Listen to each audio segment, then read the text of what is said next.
Hey Sean, should we be concerned that Thunderbolts seems to be underperforming compared to Captain America Brave New World earlier in the year? Do you think Fantastic Four First Steps will also struggle comparatively? Well, I mean, Captain America is a much, much, much bigger brand, an established brand and franchise as compared to Thunderbolts. Captain America doing better than Thunderbolts is not surprising at all. Like, if I think, I've said this many times before, if you release Thunderbolts as our Avengers replacement at the end of Phase 4, where people were still watching the Disney Plus shows, there's still a lot of excitement there, and you introduced all these characters, like, that's the weird thing about Thunderbolts, is all of those characters were introduced and even developed in Phase 4, then we skip to the end of Phase 5 to follow that up. Like, it just watch, like, Yelena's in Hawkeye. Like, DeFontaine is showing up in all these different things in Phase 4. And then let's do Ant-Man, let's do the Marvels. We do all this stuff that has nothing to do with all that setup. But you do that movie then, and then all of a sudden, because it is following up freshly established characters, and it feels like an Avengers movie at that point in time, it does a lot better. And I would expect it to do, but by the time they released it, it just was like, what took so long? Who are these characters? I don't know. John Walker from Falcon and the Winter Soldier. I don't even remember liking that show very much. He was kind of a jerk, right? It was way too late. But Captain America is still Captain America. It's like that name right there is the A-list. Now you might say Sam is not A-list Captain America, or whatever you want to say, if you want to, but Captain America people know that brand. Not the Thunderbolts. Not U.S. Agent. Not Natasha's younger sister. Not Red Guardian. So, I mean, I think all of that is some of what's going on there. Marvel knows that they've had brand dilution and quality issues and that their movies are struggling because they know that. There's a side to it where maybe they'll learn some wrong lessons from this, like don't take chances.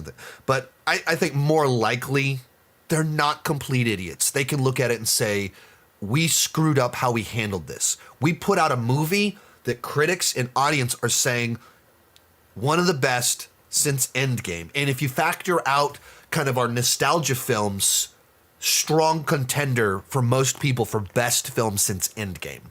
They know that. And they can go, okay, so why did we put out a movie that everyone that watched it really enjoyed it? Why did that thing fail? Well, there's all these obvious reasons that I've said in 1,000 videos that I just said. So, I mean, I think Marvel should be worried but they've been worried. They know that things are broken. They've known for a long time. That's why they're changing things and trying to fix it and trying to readjust. And that's why Robert Downey Jr. came back. That's why the Russos came back. They're trying to fix it. They're trying to get that excitement back, but they know the excitement is dissipated. Should we be worried for Fantastic Four? Fantastic Four is a more, once again, a much better known brand than Thunderbolts, and much better known than John Walker, Yelena, Ghost, Taskmaster. So that's going in its favor. It looks just interesting and different.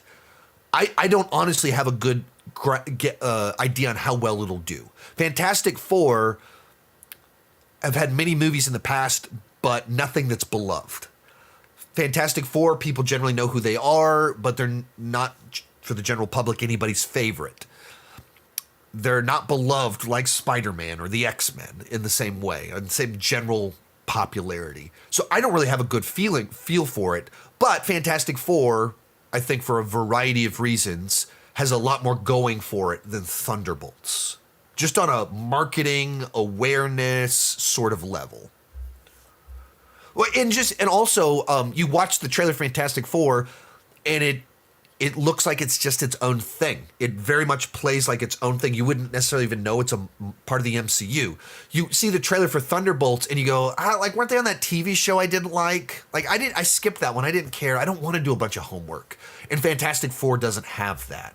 Most of these clips are pulled from my Patreon live streams. I do about 6 live streams every single month. For $2 per month, $20 per year, you can get access to all the exclusive videos and live streams. For $5 per month, you get your name on my end card. At the top tier, you get a 30-minute video chat with me each month. The link down below in the description has more information.